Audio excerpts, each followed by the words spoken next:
할렐루야. 예, 오늘도 말씀을 우리가 깨닫는 지혜와 응답하는 기도의 은총이 우리 가운데 흐르고 넘쳐나기를 소망합니다.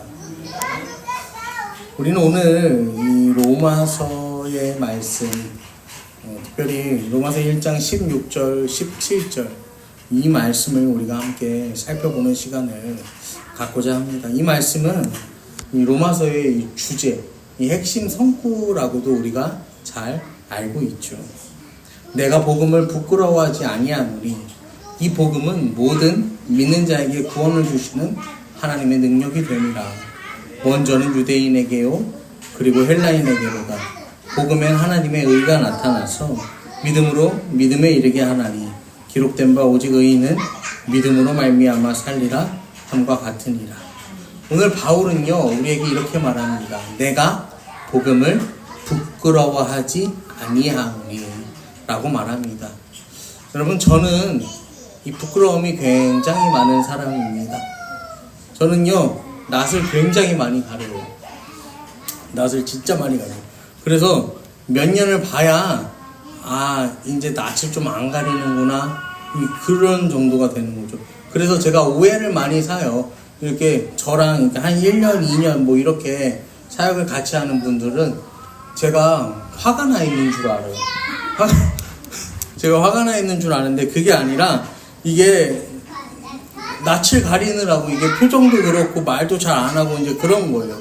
그런데 이제 그런 분들이 또 하는 말이 그러죠. 앞에 나가면은 강대상에 서면은 또 전혀 다른 사람이 된다. 이제 그렇게들 이야기를 하세요.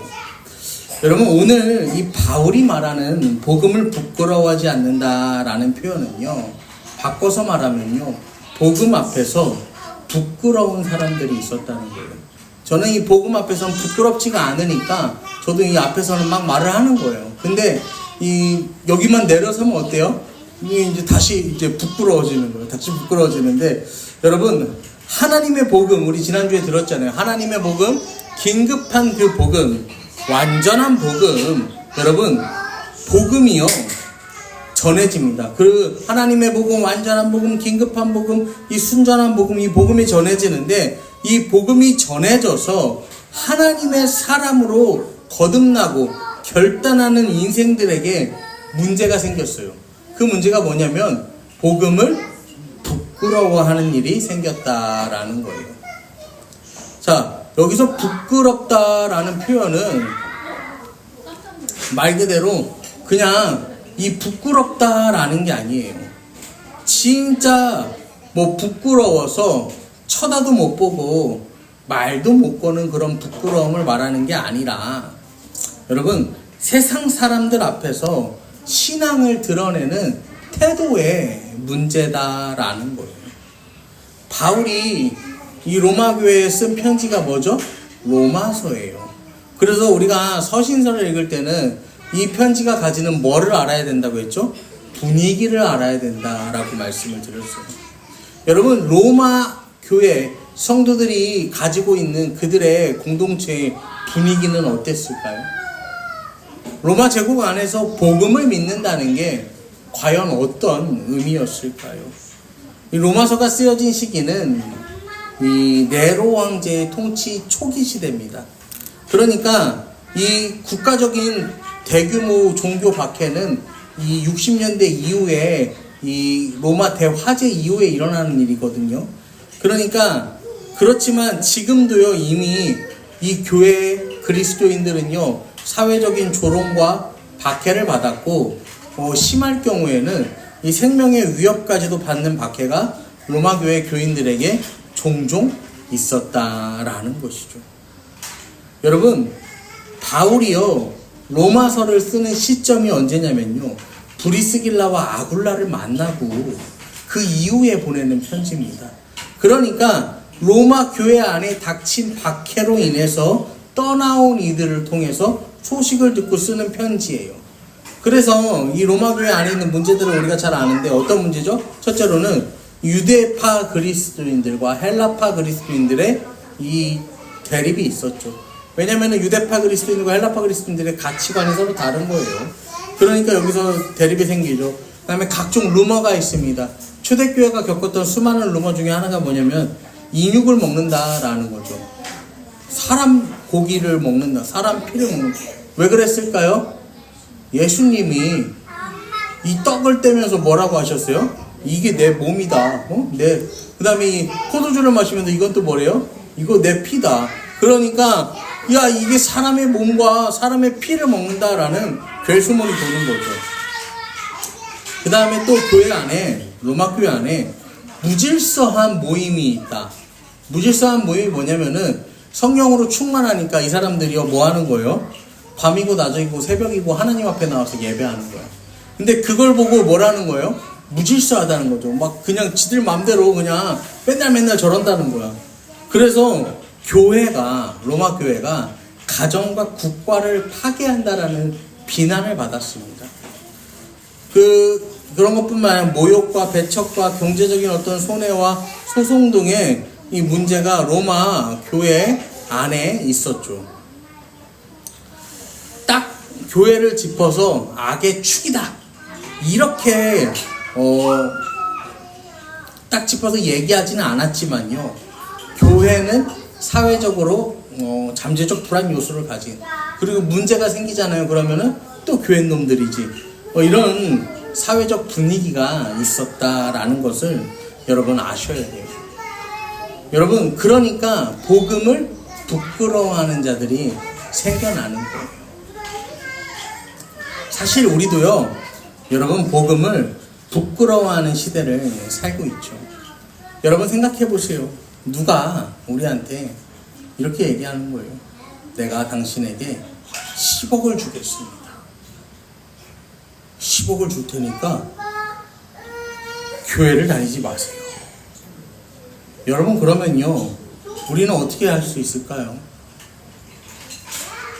여러분, 지금 은행에, 제가 어제 다 찾아봤어요. 은행에 적금 말고 예금을 넣잖아요. 그러면 뭐 이자가 천차만별이긴 한데, 이 금리 우대, 뭐 특별히 이런 거 안 받고 하면요, 2.5%입니다. 그러면요, 10억을 예금하면 한 달에 300만원씩 41년을 꺼내 쓸 수 있대요. 엄청나죠? 제 나이가 42이니까요. 이 83살까지 이걸 꺼내 쓸 수가 있어요. 제가 이걸 계산하니까 고민이 되는 거야. 진짜 그런가? 진짜 고민이 되는 거죠. 여러분, 얼마든지 이 세상적 가치가 우리 믿음을요, 쥐고 흔들 수 있는 시대를 우리는 살아간다라는 거예요. 복음을 부끄러워한다라는 것은요, 복음이 내 삶의 최우선의 가치가 아니라는 거예요. 내 인생의 최고의 가치가 복음이 아니라는 거예요. 얼마 전에 제가 유튜브를 보는데 어떤 사람이 나와서 이제 얘기를 하는데 자기가 과학자래. 근데 또 목사래. 과학자면서 목사라는 거예요. 그런 사람이 나와서 얘기를 막 하는데 듣다 보니까 결국에는 이게 뭔 얘기냐면 자기 논리, 자기 이성으로요, 믿음을 정의하는 거야. 그러니까 결국에 이게 하나님께서 주시는 은혜와 감동이 아니라 자기가 그냥 정리하는 거야. 자기 이성대로 정리하는 거예요. 오늘 이 화요일인가요? TV를 보는데 채널을 이렇게 돌리는데 공룡 다큐멘터리가 나오는 거야. 그래서 예모야, 공룡 다큐멘터리다. 우리가 이거 같이 보자. 그랬어요. 그런데 과학자가 나와서 이제 얘기하는 겁니다. 과학자가 나와서 이렇게 얘기해요. 바로 지구가 몇 살인지 아세요? 이렇게 물어봅니다. 그러면서 이제 얘기하는 거죠. 지구 나이는 몇 천만 년, 6천만 년입니다. 뭐 이렇게 얘기를 하는 거예요. 이렇게 대답을 해요. 물론 뭐 그런 것들이 자기들 나름대로 이 방사선 동위원소, 이 연대 측정을 통해서 그 나이를 구하는 건데, 문제는요, 여러분, 그 기준치를 누가 정하냐라는 거죠. 사람이 정해요. 사람이. 결국 지구의 나이는 사람이 정한 기준에서 매겨지는 거예요. 과학적 근거를 따라서 하는 거라고 주장하지만 사실은 그런 근거조차도 명확하지 않아요. 명확하지 않아요. 여러분, 세상에서는요, 이 교회와 신학은요, 비과학적 영역이라고 그렇게 치부합니다. 그래서 때로는요, 우리가 신앙생활 열심히 하잖아요. 그러면요, 우리를요, 광신도 취급해요. 그런 사람들 있어요. 교회 열심히 다니면은 그렇게까지 해야 되나? 이러면서 광신도 취급하는 사람이 있어요. 또 제일 많이 쓰는 표현은 뭐 이런 거죠. 교회 다닌다 이러면은 극우야? 이제 이렇게도 하고, 개독이야? 이렇게 이제 이야기하기도 하죠. 여러분, 근데 우리가 지난 그 일일 수련회 때도 배워서 잘 아는데, 사탄의 4가지 거짓말이 있죠. 그 중에 하나가 뭐냐면요, 이성주의, 합리주의, 계몽주의다라고 말씀을 드렸어요.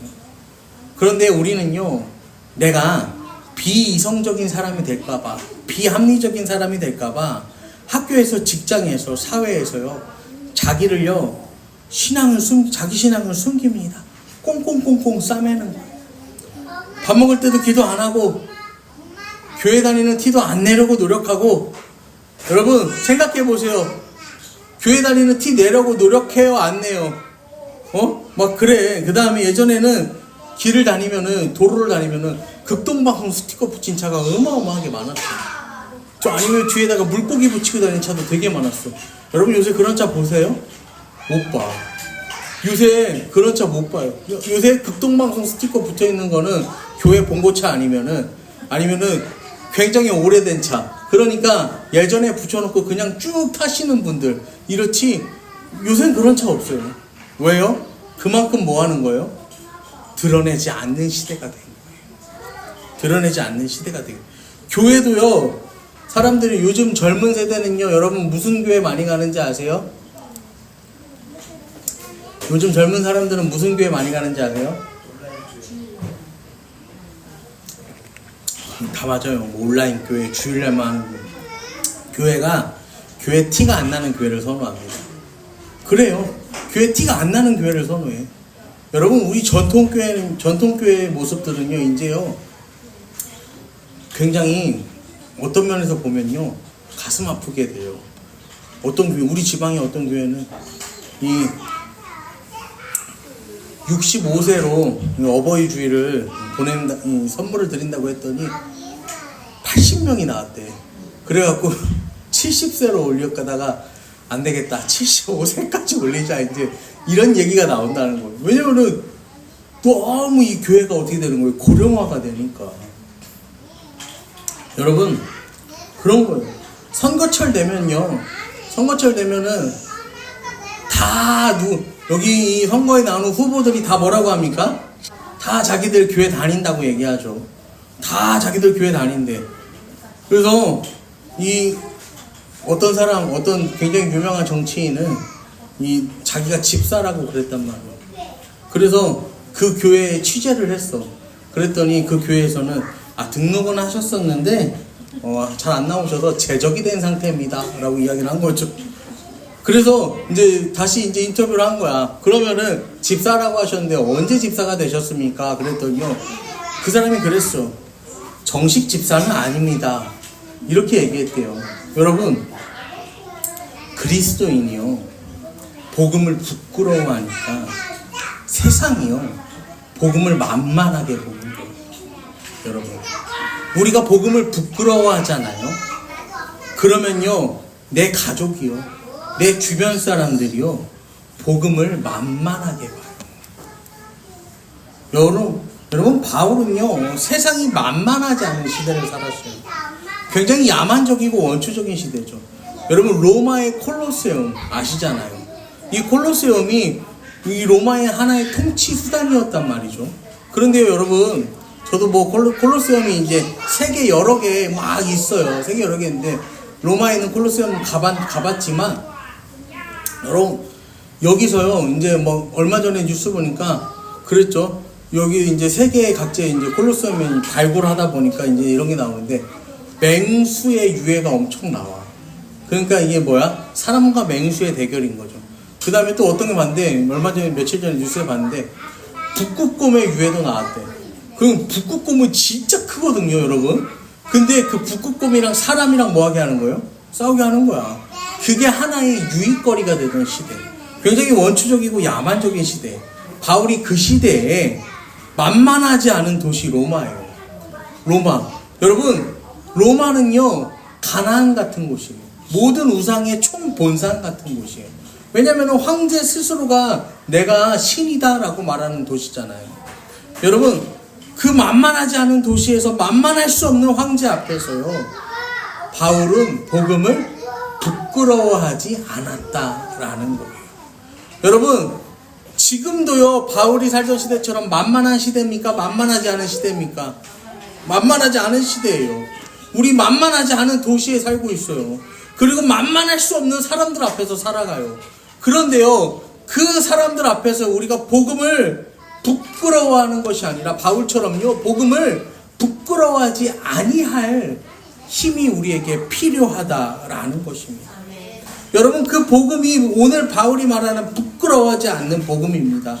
세상과 타협하지 않는 복음을 말하는 거예요. 절대적이고 명확한 기준을 가진 복음이에요. 세상 그 무엇과도 바꿀 수 없는 신령하고 소중한 복음, 이 복음이 부끄러워하지 않는 복음입니다. 여러분, 바울이 소개하는 복음을 계속해서 살펴보면요, 이 복음이 뭐 한다고 합니까? 모든 믿는 자에게 구원을 주시는 하나님의 능력이라고 말합니다. 여러분, 구원을 주시는 하나님의 능력, 헬라인에게도 유대인에게도 복음의 능력에는 제약이 없다라는 거죠. 복음에는 한계가 없다라고 바울은 말해요. 여러분, 누구에게는 이런 접근 방법이 필요하고 또 어떤 사람에게는 저런 접근 방법이 필요합니다. A라는 방법도 B라는 방법도 필요해요. 그런데요, 하나님이 일하시는 방법은 다르지만 본질은 같다라는 거예요. 복음에 담긴 힘과 능력은 어떻다는 거예요? 다르지 않다라는 것입니다. 여러분, 복음이 능력이라고 했잖아요. 능력은 헬라어로 두나미스입니다. 두나미스, 이게 뭘 의미하냐면 파워, 힘을 의미하는 거예요. 여러분, 모든 믿는 사람을 구원하는 하나님의 파워, 하나님의 힘, 이게 뭐라고요? 복음이다라는 거예요. 예전에 이제 이런 찬양이 있었죠. 하나님이 세상을 이처럼 사랑하사 독생자를 주셨으니 이는 저를 믿는 자마다 멸망하지 않고 영생을 얻으리로다. 요한복음 3장 16절. 여러분, 이게요 그냥 단순한 성경의 한 본문이 아니에요. 요한복음 3장 16절, 하나님이 세상을 이처럼 사랑하사 독생자를 주셨으니 이는 저를 믿는 자마다 멸망하지 않고 영생을 얻으리로다. 여러분, 이게 복음입니다. 이게 두나미스예요. 두나미스는 지금 다이너마이트의 어원이 되는 표현이에요. 복음은요, 다이너마이트처럼 폭발적인 힘을 갖고 있다는 거예요. 사람을 근본적으로 바꾸는 힘이 복음에 있다라는 거예요. 여러분, 믿는 자마다 복음의 폭발력 앞에서 근본적인 그 사람의 삶의 본질이 바뀐다라는 뜻입니다. 여러분, 복음이 그럼 누구에게 필요한 거예요? 안 바뀔 것 같은 인생에게 뭐가 필요한 거예요? 복음이 필요한 거예요. 씨알도 안 먹힐 것 같은 인생에게 뭐가 필요한 거예요? 복음이 필요한 거예요. 찔러도 피 한 방울 안 날 것 같은 인생에게 뭐가 필요한 거예요? 복음이 필요한 거예요. 바울이 바울 되기 전 사울일 때의 인생을요, 여러분, 우리가 성경에서 보면요, 바울은 진짜 절대로 바뀌지 않을 사람이었어요. 왜냐면 자기가 믿는 가치관이 너무나도 명확했던 사람이 바울이었죠. 바울은 또 자기가 밀고 나가는 그 가치관, 이걸로 인해서 사회적인 명망도 있었던 사람이에요. 뭐 하나 남부러울 게 없었던 사람이었죠. 그런데요, 폭발적인 복음의 능력이요, 바울의 인생을 송두리째 바꿉니다. 근원부터 바꾸는 거예요. 그러니까 바울이 그 복음의 능력에 붙들려서요, 변화되는 인생을 살았다라는 거예요. 그러면서 이전까지는 세상의 자랑이었던 모든 것들이 복음의 능력 앞에서 보니까 다 배설물로 여긴다라고 바울이 그렇게 고백하였던 것입니다. 여러분, 안 바뀔 것 같은 인생의 틈바구니에 우리가 쑤셔 넣어야 될 게 뭐라고요? 복음이에요, 복음. 내 인생에도 다른 사람의 인생에게도 내 자녀의 인생에도요. 여러분 안 될 것 같은 그 틈에다가 쑤셔 넣을 게 뭐라고요? 복음이에요. 다이너마이트를 쑤셔 넣잖아. 그래서 터트리면 어떻게 되는 거예요? 와르르 무너지잖아요. 여러분 하나님의 복음, 긴급하고도 완전한 그 복음, 순전한 그 복음을요 쑤셔 넣어야 한다라는 거예요. 입을 안 벌리면 어떻게 해요? 억지로라도 벌려서 넣어야 할 게 뭐라고요? 복음이다 라는 거예요. 오늘 바울이 우리에게 말합니다. 내가 복음을 부끄러워하지 아니하노니. I am not ashamed. 여러분 복음은요 창피하지 않아요. 복음은요 수치스럽지 않습니다. 복음은 따라하세요. 복음은 내 자랑입니다. 복음은 내 면류관입니다. 복음은 내 승리입니다. 여러분 복음은 내 자랑이에요. 복음은 내 면류관이고 복음은 내 승리예요. 복음이 내 믿음의 고백이고 복음이 내 인생의 고백입니다. 여러분 오늘도 복음을 들고요. 정말 한 손에 복음 들고 여러분 산을 넘고 물을 건너 그래서요 복음의 능력 이 다이너마이트가 쾅쾅쾅 터지는 묶인 것이 막힌 것이 돌아가야 하는 모든 것을 뛰어넘는 다 부숴버리는 이 다이너마이트 같은 복음의 능력으로 살아가는 세빛가족 저와 여러분 되기를 이 시간 간절히 축원합니다.